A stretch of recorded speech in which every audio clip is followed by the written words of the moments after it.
பையனா இப்ப வரைக்கும் நல்லா தான் இருக்கான். இனி அவன் நல்லா இருக்கிறதும் நல்லா இல்லாம இருக்கிறதும் உங்க தான் பாருங்க. தம்பி பாப்பனுக்கு உன் குரலை கேட்கணுமாப்பா? கத்து.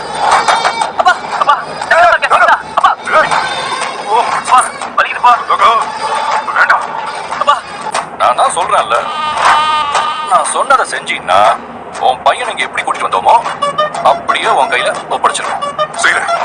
என்ன வேணாலும் நேரா உங்க வீட்டுக்குள்ள போ. அங்க போய் நான் பேச சொல்ற எல்லாத்தையும் நீ பேசணும், செய்ய சொல்ற எல்லாத்தையும் நீ செய்யணும். அப்படி மட்டும் செய்யலன்னு வச்சுக்கோங்க, என்ன பண்ணுவ? என் பையன் செஞ்சிருவியா? இந்த பசுபதி பத்தி அவனுக்கு சரியா தெரியல நினைக்கிறேன். யோ அத்தாதையா, அமைதியா தானே பேசிட்டு இருக்கேன். அப்ப நீங்க யாரும் எதுவும் பயப்படாதீங்க. பயப்படாத தங்கச்சி, உங்களை நான் எதுவும் பண்ணிக்க மாட்டேன். அப்ப வெளியே போ. தங்கச்சி ரொம்ப பயந்துகிட்டு இருக்கா. பயப்படுற அளவுக்கு நீ பெரிய ஆளா இல்லல்ல. புள்ள பூச்சி தானே, அவளுக்கு நம்ம புரிய வைக்க வேணாம். கும்பிடு போடு. டேய் சீக்கிரம்டா. அப்படியே காவேரி கிட்ட போ. ஐம் சாரி காவேரி, நான் பண்ணதெல்லாம் தப்பு அப்படின்னு சொல்லு. சாரி.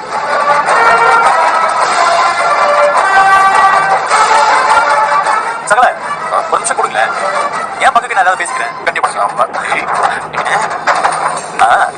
அப்புறம் பசு அந்த வீட்டை ஆட்டையை போடுறதுக்கு ஒரு போலி பத்திரம் எழுதுனால, அது எல்லாத்தையும் அவங்க கண்ணு முன்னாடி அப்படியே கிழிச்சு போட்டுரு. சந்தான கடன் வாங்க தான் சொன்னல, அது போலி பத்திரம்.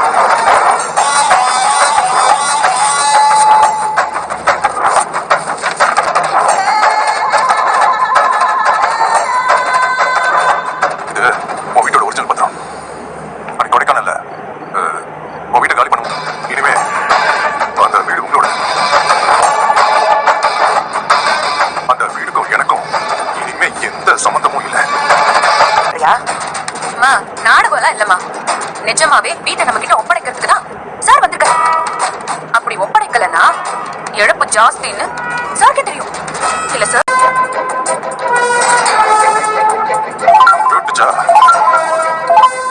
ஹலோ காவேரி, அந்த பத்திரத்தை வாங்கி செக் பண்ணு. ஒரிஜினல் தான். அப்படியா? ரொம்ப. ஏன் காவேரி, உன்னை உங்க வீட்டாளுங்க எல்லாரும் எவ்வளவு கஷ்டப்படுத்திருப்பான் அந்த பசுபதி. எத்தனை நாள்? ஏங்க என்ன சொல்றீங்க? நிஜமாவா? ஆமா, உள்ளார ஒண்ணு பையே. நான் சீரியஸ் அடிச்சிருவேன். கிறுக்கி அடி தாண்டி சொல்றேன். இது படி அக்கா, இது படி.